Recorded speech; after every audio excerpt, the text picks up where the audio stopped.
Hello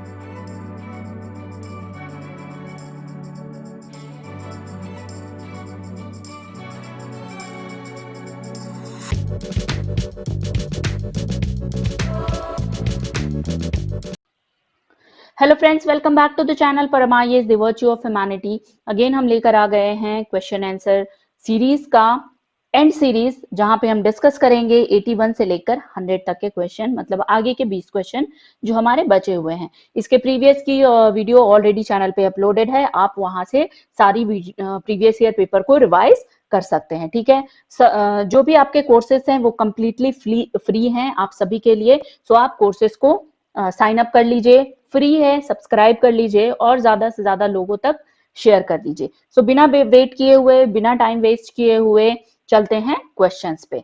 चलिए, so first question आज का है 81, क्वेश्चन नंबर 81 आज हम ले रहे हैं, जो कहता है which of the following are the possible consequences of heavy sand mining in river beds. Okay, so ये क्वेश्चन है एनवायरमेंट का, एनवायरमेंट से रिलेटेड क्वेश्चन है। क्यों पूछा गया था? बिकॉज गवर्नमेंट ने उस टाइम लॉन्च किया था सैंड माइनिंग फ्रेमवर्क, ठीक है, जो इलीगल माइनिंग को चेक करता था, जिसकी वजह से एग्जाम में 2018 के पेपर में ये क्वेश्चन पूछा गया था। हमारा आंसर होगा यहाँ पे B, 2 and 3 are correct. Okay, question number 82, next question पे मूव करते हैं। With reference to agriculture soil consider the following statement. Again ये क्वेश्चन जो है आपका एनवायरमेंट का है, ठीक है। 3 स्टेटमेंट दी गई है, करेक्ट पूछा गया है।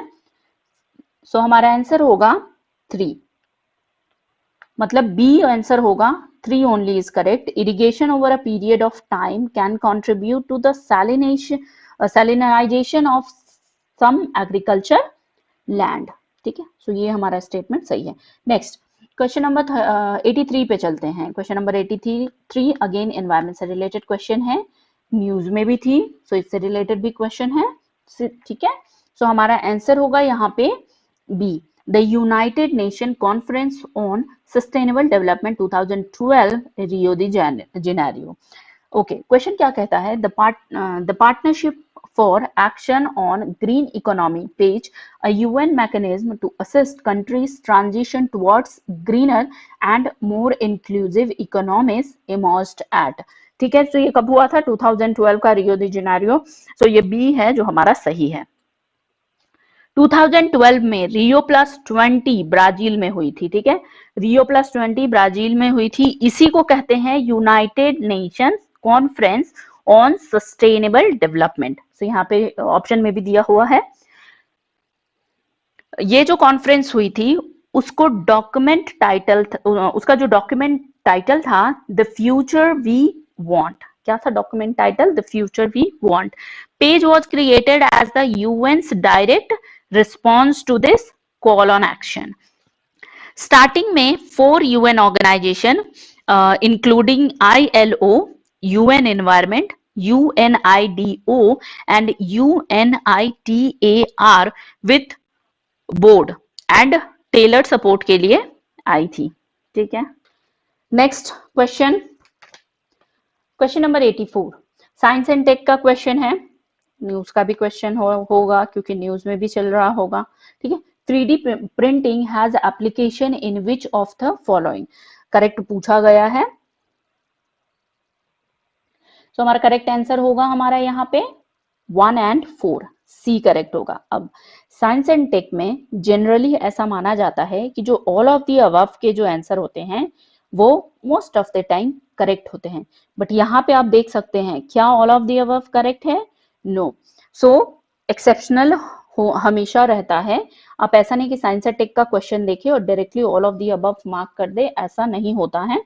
आपको क्वेश्चन पढ़ना है, टॉपिक पढ़ना है, उससे रिलेटेड थोड़ा सा सोचना है और तब आंसर मार्क करना है, ठीक है। सो 1 and 4 आर करेक्ट, ठीक है। 1 क्या है? Preparation of confectionery items and 4 क्या है? रिकंस्ट्रक्टिव सर्जरीज, ठीक है। Okay, question number next move करते हैं 85। कंसीडर द फॉलोइंग स्टेटमेंट, इसमें से करेक्ट पूछा गया है। अगेन 3 स्टेटमेंट दी गई है। ये क्वेश्चन है आपका ज्योग्राफी का और एटलस से रिलेटेड क्वेश्चन है, ठीक है। ये क्वेश्चन क्यों पूछा गया था, क्योंकि बैरन आइलैंड वोल्केनो इरप्ट हुई थी जनवरी 2017 में, ठीक है, तो इस वजह से ये क्वेश्चन पूछा गया है। आंसर होगा हमारा ए, ओनली वन, मतलब the Barren Island volcano is an active volcano located in Indian territory, ठीक है। सेकेंड स्टेटमेंट जो है, Barren Island lies about 140 kilometre east of the Greater Nicobar. So ये रॉन्ग है, 140 kilometre north east of Port Blair है, ठीक है, इन अंडमान आइलैंड, ठीक है। So 140 kilometre east of the Greater Nicobar नहीं है, 140 kilometre north east of Port Blair in Andaman island, ठीक है, that's why the second statement is wrong.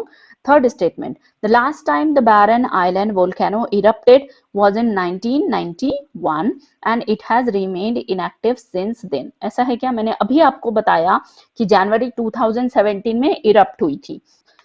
Third statement is also wrong, ठीक है, और 1991 यहाँ पे दिया है, इसके बाद 1995 में भी इरप्ट हुई थी, 2005 में भी इरप्ट हुई थी, ठीक है। So third statement is wrong, so answer हमारा ओनली वन होगा। चलिए मूव करते हैं नेक्स्ट क्वेश्चन पे, क्वेश्चन नंबर 86। ये क्वेश्चन आपका एनवायरमेंट का है again. Why is a plant called Prosopis juliflora often mention in news. 86 का जो हमारा आंसर होगा B, it tends to reduce the biodiversity in the area in which it grows.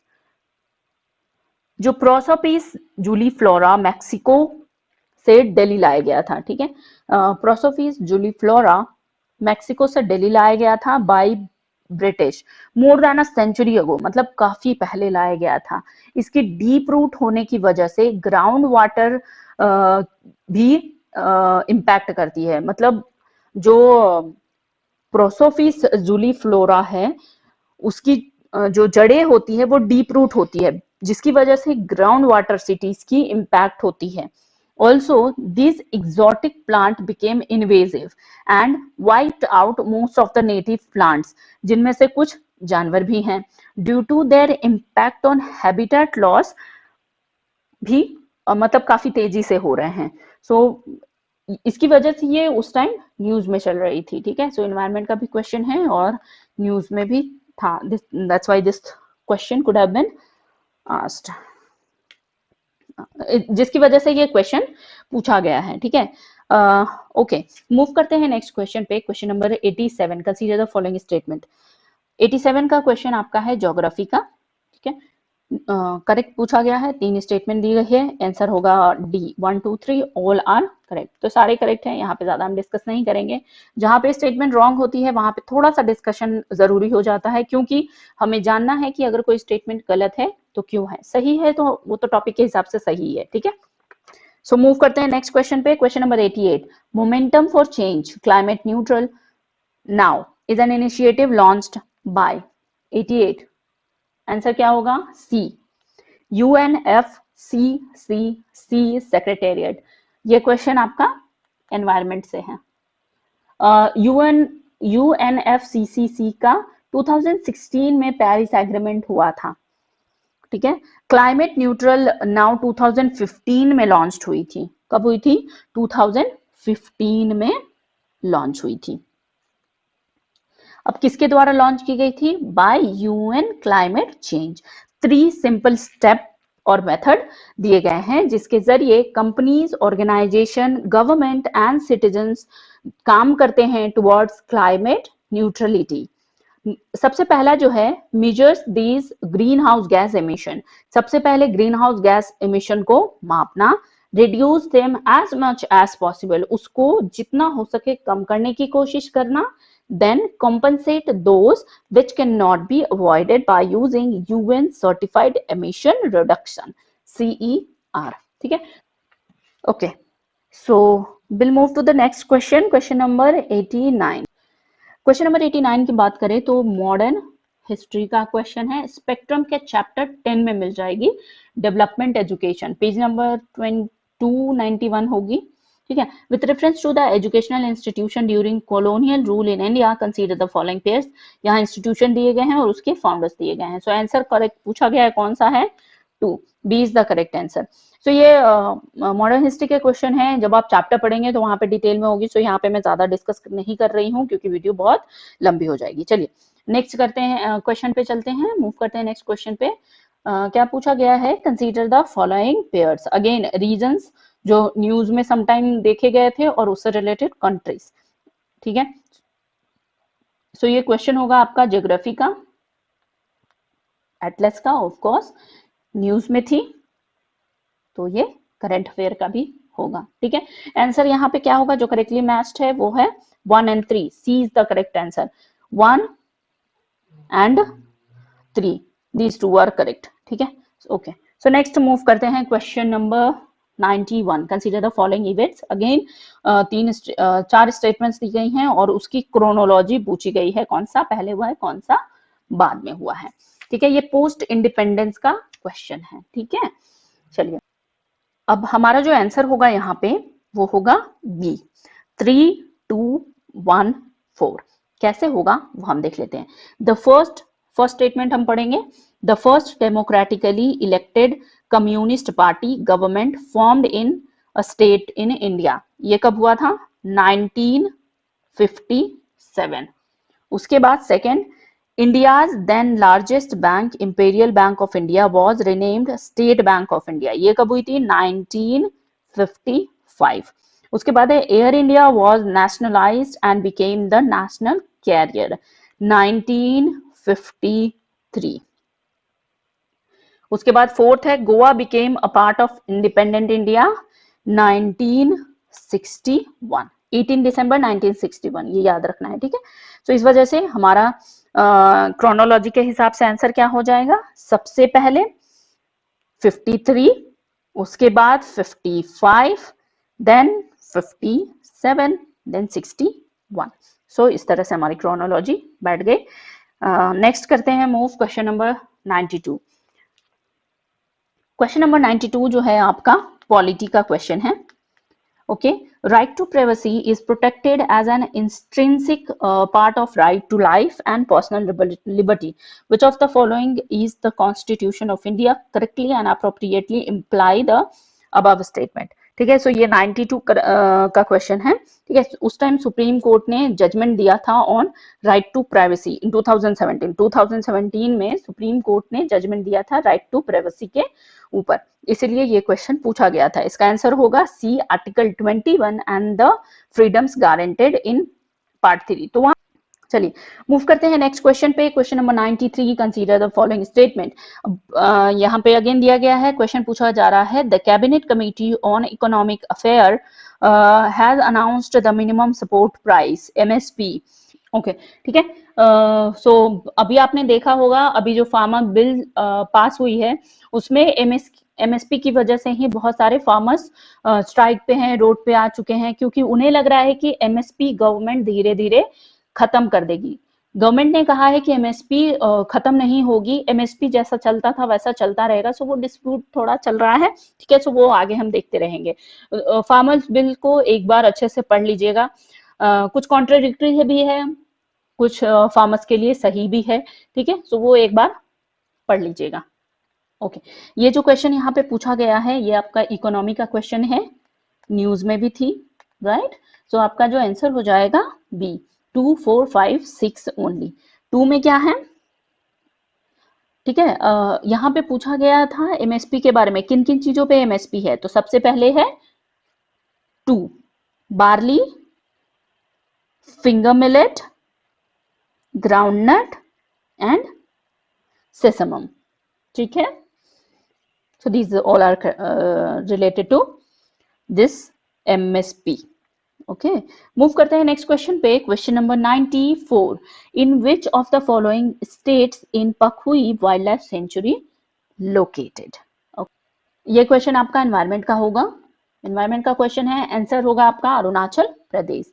Pakhui wild life sanctuary Arunachal Pradesh में located है। इसका जो area है वो फैला हुआ है 1862 square kilometre, at foothill of the eastern Himalayas, ठीक है। इसे एक और नाम से जाना जाता है जिसे कहते हैं पके सेंचुरी। सबसे पॉपुलर नेम है पके टाइगर रिजर्व। पके टाइगर रिजर्व जो इसका नाम है वो सबसे फेमस है, ठीक है। पहले ये गेम सेंचुरी थी, 2001 में वाइल्ड लाइफ सेंचुरी हुई और 2002 में प्रोजेक्ट टाइगर के का पार्ट बनी। इसीलिए सेंचुरी टाइगर के नाम के टाइगर के होम के नाम से जानी जाती है। बहुत से हॉर्नबिल के स्पीसीज भी पाए जाते हैं, ठीक है। सो इन शॉर्ट अगर आप देखा जाए तो पकुई वाइल्ड लाइफ सेंचुरी है लोकेटेड अरुणाचल प्रदेश में। इसका एक और नाम है पके सेंचुरी और जो सबसे पॉपुलर नाम है वो पके टाइगर रिजर्व है, ठीक है। सबसे पहले इसका जो नाम था वो था गेम सेंचुरी। 2001 में ये वाइल्ड लाइफ सेंचुरी हुई एंड देन 2002 में प्रोजेक्ट टाइगर का पार्ट बनी, ठीक है। सो ये थोड़ा सा याद रखना है। बहुत से हॉर्नबिल के भी स्पीसीज यहाँ पे इस सेंचुरी में मिलते हैं। सो ये चीजें आपको याद रखनी है। चलिए मूव करते हैं नेक्स्ट क्वेश्चन पे, question number 95। Question number 95 science and tech का क्वेश्चन है। With reference to the India satellite launch vehicle consider the following statement, ठीक है। करेक्ट पूछा गया है, वन इज करेक्ट। फर्स्ट जो है हमारा only one is correct.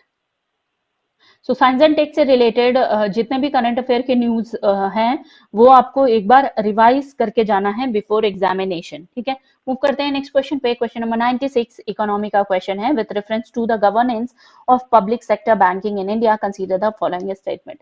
Answer होगा बी। ये डायरेक्ट करंट अफेयर का नहीं है। करंट अफेयर अगर आप फॉलो कर रहे होंगे तो ये करंट अफेयर अप्लाइड का क्वेश्चन है, ठीक है। बी इज द करेक्ट, मतलब सेकंड स्टेटमेंट जो हमारी दी गई है वो करेक्ट है। फर्स्ट स्टेटमेंट रॉन्ग क्यों है? Because has not been study. यहाँ पे क्वेश्चन स्टेटमेंट दिया गया है capital infusion into public sector bank by the government of India has steadily increased in the last decade। steadily increased नहीं हुई है, इसी वजह से फर्स्ट स्टेटमेंट हमारा रॉन्ग होता है, सेकंड स्टेटमेंट इज करेक्ट। इसके साथ ही पीआईबी की जो वेबसाइट है वहां पे भी इसके बारे में दिया गया था। So PIB is also important, वहां पे भी एक बार आपको देखते चलना है। Next question, question number 97। Consider the following items. यहाँ पे कुछ आइटम्स दिए गए हैं, ठीक है। Which of the above are exempted under GST. उस टाइम जीएसटी के से एग्जेम्प्टेड कौन कौन से थे? करंट अफेयर न्यूज में चल रही थी, इसके लिए पूछा गया है। सी आंसर होगा 1, 2, 4। Serial grain hulled, chicken eggs cooked and 4 newspaper containing advertisement material, ठीक है। So this was there. Next question 98। Consider the following statement. Current affair का क्वेश्चन है। इसमें जो 3 स्टेटमेंट दी गई है करेक्ट पूछा गया। सो करेक्ट आपका कौन सा होगा? 1 एंड 2 इज करेक्ट, ठीक है। नेक्स्ट मूव करेंगे question number 99। Consider the following statement. Science and tech का क्वेश्चन है। Which of the above spread plant disease, ठीक है। यहाँ पे पूछा गया है कौन सा वो है जो प्लांट डिसीज स्प्रेड करता है। तो यहाँ पे जो आपका आंसर है all, 1, 2, 3, 4 all. Birds, dust blowing, rain, wind blowing, wind blowing, sorry, ठीक है। सो यहाँ पे आपने देखा होगा कि यहाँ पे all of the above correct है, क्योंकि ऑब्वियसली मैंने कहा ना कि आपको क्वेश्चन पढ़ना है। यहाँ पे पूछा गया है कि कौन से प्लांट डिसीज स्प्रेड करता है, तो ये सभी हैं इन्वॉल्व, तो ऑब्वियसली ऑल होगा। तो ये याद रखना है। Question number 100। With reference to organic farming in India consider the following statement. Organic farming से रिलेटेड ये यहाँ पे कुछ स्टेटमेंट दी गई है। अब आप ये कोई भी क्वेश्चन, जब आप अभी हमने इतने क्वेश्चन सॉल्व कर लिए हैं, लास्ट क्वेश्चन पे है 100 नंबर क्वेश्चन, आपने ये नोटिस किया होगा कि कोई जैसे ये 100 क्वेश्चन पूछा जा रहा है ऑर्गेनिक फार्मिंग के बारे में, तो जो स्टेटमेंट होगी वो सिर्फ ऑर्गेनिक फार्मिंग से रिलेटेड डायरेक्ट नहीं होगी। ऑर्गेनिक फार्मिंग से रिलेटेड जितने भी पॉइंट्स होंगे उसमें से कहीं से भी क्वेश्चन पूछा मतलब स्टेटमेंट बना के दी जा सकती है। सो वो आपको पिक करना है कि ऑर्गेनिक फार्मिंग से रिलेटेड क्या क्या चीजें हैं। सो ये करंट अफेयर का क्वेश्चन है। स्कीम आई थी वहां पे, न्यूज में थी, इस वजह से ये पूछा गया है, ठीक है। आंसर होगा हमारा B. 2 and 3. Second is correct, third is correct. First wrong है. फर्स्ट रॉन्ग है, यहाँ पे स्टेटमेंट पढ़ लेते हैं. The national programme for organic production NPOP is operated under the guidelines and direction of the union ministry and rural development. So यहाँ पे ही मिस्टेक दी गई है, छोटी सी मिस्टेक है. रूरल डेवलपमेंट नहीं है, यहाँ पे है कॉमर्स, है ना, यहाँ पे है commerce, union ministry of commerce, rural development नहीं है, इसलिए ये फर्स्ट स्टेटमेंट रॉन्ग है. Okay okay, so that's all for today. I hope आपको क्वेश्चन समझ आए होंगे. अभी तक हमने 2018 के 100 क्वेश्चन सॉल्व कर लिए हैं. प्रीवियस ईयर क्वेश्चन यूपीएससी के एग्जाम में बहुत इंपॉर्टेंस रखता है, क्योंकि उससे रिलेटेड टॉपिक्स कई बार रिपीट हो जाते हैं, डायरेक्ट नहीं बट इनडायरेक्ट अप्लाइड वे में रिपीट हो जाते हैं. तो हमेशा एग्जाम से पहले प्रीवियस ईयर पेपर को एक बार रिवाइज कर लीजिए थॉरोली. 2018 प्रीवियस ईयर पेपर यहाँ पे कंप्लीट होता है. सारी वीडियोस बिल्कुल फ्री है, अपलोडेड है, आप कोर्सेज को सब्सक्राइब कर सकते हैं. साथ ही जितने भी जरूरतमंद लोग हैं उन सभी के साथ, उन सभी एस्पिरेंट्स के साथ शेयर करें, सो दैट सभी को इस कोर्स का लाभ मिले और सारे बच्चे रिवाइज कर सकें. ओके, सो मिलते हैं नेक्स्ट वीडियो में नेक्स्ट टॉपिक के साथ, नए टॉपिक के साथ. चलिए, थैंक यू, बाय बाय.